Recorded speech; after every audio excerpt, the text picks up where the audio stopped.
আসসালামু আলাইকুম ভাইয়া। ভাইয়া আপনি কি সৌদি আরবে থাকেন? জি, সৌদি আরবে থাকি। ভাইয়া আমিও তো ফ্রি ভিসা নিয়ে সৌদি আরবে আসতে চাচ্ছি, আসলে কেমন হবে দয়া করে একটু জানাবেন। এরকম অসংখ্য ভাই, অসংখ্য মানুষ প্রতিনিয়ত ইনবক্সে মেসেজ করে থাকেন, ভাইয়া ফ্রি ভিসা নিয়ে সৌদি আরবে যেতে চাচ্ছি, গেলে কেমন হবে একটু দয়া করে জানাবেন। তো তাদের উদ্দেশ্যে মূলত আজকের ভিডিওটি। যারা ভিডিওটি দেখছেন অবশ্যই অবশ্যই শেয়ার করবেন, যেন সৌদি আরবে যারা আসতে আগ্রহী বা সৌদি আরবে যারা আসতে চাচ্ছে তাদের একটু হলেও উপকারে আসে। প্রথম কথা হচ্ছে যে যদিও ফ্রি ভিসা নামে কোনো ভিসা নাই, তারপরেও আমরা যেটাকে ফ্রি ভিসা হিসেবে চিনি, সেই বিষয়তে আমরা মূলত আসি হচ্ছে যে 2 টাকা বেশি ইনকাম করার জন্য, নিজের স্বাধীনভাবে থাকার জন্য, স্বাধীনভাবে কাজ করার জন্য, কোনো প্রতিষ্ঠানের সাথে বা কোনো কোম্পানির সাথে চুক্তিবদ্ধ না হয়ে একা একা কাজ করার জন্য।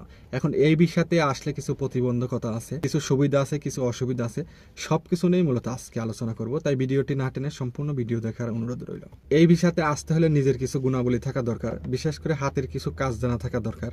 হতে পারে রং মিস্ত্রি, কাঠ মিস্ত্রি, টাইলস মিস্ত্রি, বা হচ্ছে কনস্ট্রাকশনের সব সাইড, এসি, ফ্রিজ, এগুলো হচ্ছে সার্ভিসিং এর কাজ। এরকম হাতের কিছু কাজ জানা থাকা দরকার। অন্যথায় আপনি ফ্রি ভিসাতে আসলে বেশি হচ্ছে যে লাভ করতে পারবেন না, কারণ ফ্রি ভিসাতে আসলে বছর শেষে আপনাকে মোটা অঙ্কের একটা টাকা গুনতে হবে ইকামার পিছনে। কাজেই আপনি ফ্রি ভিসা নিয়ে এসে কোনো হচ্ছে যে মার্কেটে বা কোনো দোকানে বা কোনো কফি শপ বা কোনো হচ্ছে যে হোটেল, এই সমস্ত কাজ করার চিন্তা ভাবনা করলে আপনার হচ্ছে যে নিজেই চলতে পারবেন না।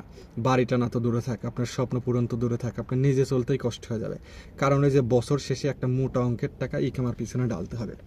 এখন আবার অনেকেই ভাবতে পারে যে ভাইয়া আমি হচ্ছে এসি সার্ভিসের কাজ জানি, ফ্রিজ সার্ভিসের কাজ জানি, বা আমি রং মিস্ত্রির কাজ জানি, টাইলস মিস্ত্রির কাজ জানি, এইগুলা হচ্ছে যে জানি, তবে আমি কি ফ্রি ভিসাতে সৌদি আরবে আসবো?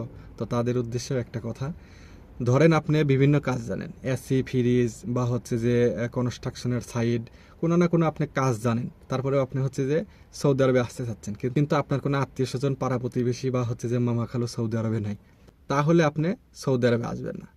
কি জন্য আসবেন না? আপনি অনেক কাজ জানেন, ভালো কথা, আপনি অনেক টাকা ইনকাম করতে পারবেন, সেটাও আমি বিশ্বাস করি। তবে আপনি যে এয়ারপোর্টে নামবেন, আপনি এয়ারপোর্টে নামার পরে একজন যে আপনাকে রিসিভ করার জন্য লোক দরকার, সেই লোকটা যদি আপনার না থাকে, তাহলে আপনি এসে কি করবেন? ধরেন আপনি এয়ারপোর্ট থেকে একা একাই বের হলেন, শুধু যে এয়ারপোর্ট থেকে রিসিভ করাই কাজ তা কিন্তু না। এয়ারপোর্ট থেকে রিসিভ করতে হবে, আপনাকে একটা রুম ম্যানেজ করে দিতে হবে, আপনাকে খাবার চালাইতে হবে 1-2 মাস, আপনাকে কাজ ম্যানেজ করে দিতে হবে, আপনাকে ভাষা শেখানো লাগবে, এই সমস্ত কিন্তু অনেক কাজ থাকে। সো আপনার যদি আত্মীয় স্বজন থাকে, সেক্ষেত্রে আত্মীয় স্বজন আপনাকে রিসিভ করবে, আপনার জন্য হচ্ছে রুম ম্যানেজ করবে, আপনার খাওয়া দাওয়া চালাবে, আপনার কাজ ম্যানেজ করে দেবে। হয়তো বা আপনি কাজ জানেন, ভালো কাজ জানেন, কিন্তু আপনি কোনো ভাষা জানেন না, আপনার কোনো আত্মীয় স্বজন নাই, থাকার জায়গা নাই, আপনার কারোর সাথে যোগাযোগ নেই, আপনি কাজ কিভাবে করবেন বলেন? তো এই জন্যই হচ্ছে যে মূলত শুধু কাজ জানলেই হবে না, পাশাপাশি কিছু বিষয়ও থাকে। আবার অনেকেই হচ্ছে যে ফ্রি ভিসা নিয়ে এই সমস্ত কাজ না জেনে অনেকেই হচ্ছে যে কফি শপ, আবাসিক হোটেল, বা হচ্ছে যে মার্কেট, বা হচ্ছে যে সুপার শপ, এই কাজগুলোতে হচ্ছে যে ফ্রি ভিসাতে আসতে চায়।